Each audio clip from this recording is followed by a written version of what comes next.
Good morning, Shygirl. Hi. How are you feeling today? I feel finally awake. It's taken me a minute, but like I'm usually like an afternoon girly, but like I'm up and ready. You're doing well. Well, Nymph is an amazing album. Now the Mercury Prize agrees. How does it feel? I'm so torn because half of me is like, you totally deserve this, and the other half of me is like, I'm so grateful. So I'm like half and half. That's why Shy Girl is like a juxtaposition in itself. But I do feel like you have to back yourself, and I did believe in myself up until this point. But it's just great to be in the room with so many other amazing artists, and I think that I will speak about the most because it makes me look even better. Everyone else is so amazing on this list. Well, each of the shortlisted records tends to say something different about life and music over the last year or so. I mean, what can you tell us about the character of this record and what you were trying to say?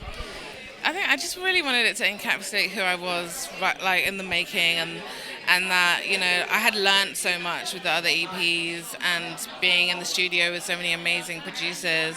I had picked up a thing or two, and I had something I wanted to say solely off, my own back. Like it wasn't really guided by anything other than my own intuition, and that was worthwhile following.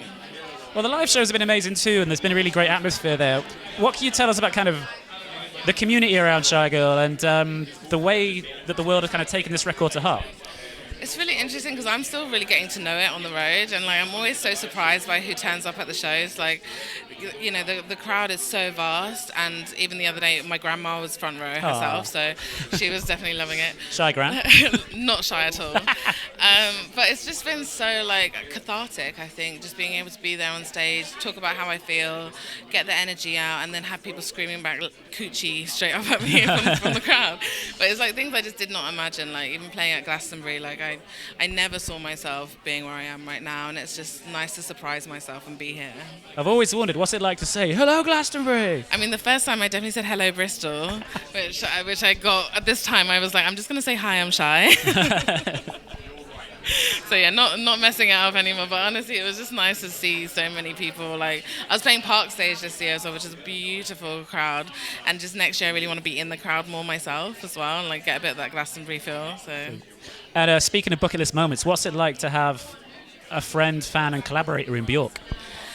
I mean, it was more nerve-wracking actually when she asked me to book a table for dinner, and I was like, where do I take Björk for dinner? She doesn't do Nando's. Yeah, I was like, I ended up taking her somewhere completely ludicrous where there were sword swallowers, so I think it was perfect. But no, making music together has just been a crazy experience. I think I cried when I heard the first demo back when Sega sent it to me for the remix we did for her, and then even just having her talk me through her lyrics she was writing for the remix we did together.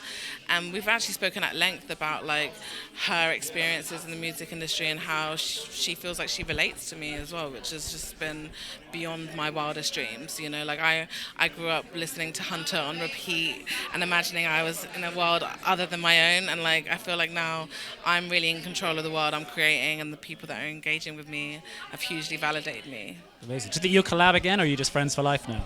I hope so. I feel like we've got a whole record somewhere brewing. I need to get to Iceland, I think. I think like there's more there, and I love that with my collaborators. Like it's not just one and done. I want to go back. We're like great friends, and I really want to like see what else we can provoke out of each other. Amazing. And we've been living with the record for a bit now. I mean, have you had thoughts about the next album? I'm already deep in it, so I feel very inspired. This is definitely like giving me more juice. I'm taking the sound in a slightly different direction, so like that's what I love. As soon as you're comfortable, I'm like snatch the rug straight from underneath you. But no, I can't wait to play, and I think I'm going to play some of the new stuff as the shows go on, just to like keep it fresh and keep my fans fed. Well, what can you tell us about the vibe of what's to come? There's a lot of guitar. Hey. Yeah, I think you'd be surprised. Shy does indie. And it's not a joke, no. But the thing is, I just think I've been so eclectic, and I kind of want to stay to that. And I'm really pushing myself in terms of like learning more about the instruments I'm using, and like which might seem like a no-brainer, but like I kind of feel like I walked in off the street sometimes into the studio, and I've been learning ever since. And there's just more I want to uncover. Lyrically, what's been inspiring you?